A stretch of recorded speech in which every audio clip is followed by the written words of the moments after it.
आज सकाळी आलं होतं आमचं एक पार्सल, जे की आमच्या भाऊचं होतं. आमचं काही कामाचं नसून म्हणून आम्ही काही पाहिलं नाही. आज होतं सगळ्यांची विदर्भातील फेवरेट डिश म्हणजेच की शेंगदाण्याची चटणी. मुंबईकर आणि पुणेकर नेमकेच कुठे जायचं असलं ना तर तळक-फळक म्हणजे मग हेच करतात असं मला वाटते बरं, कारण आमच्या घरी नेहमी हेच करायचे. तर अजूनही तसं करता का मला कमेंटमध्ये नक्की सांगा.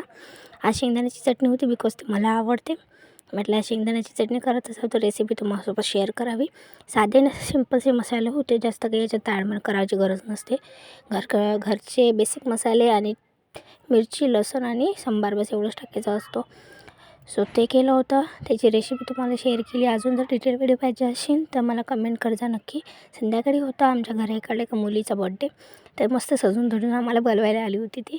माझा मुलगा मला टाटा बाय बाय करून तिच्या बड्डेला चालला गेला. बघा मला कसा बाय करतो, टाटा म्हणून चालला गेला तो.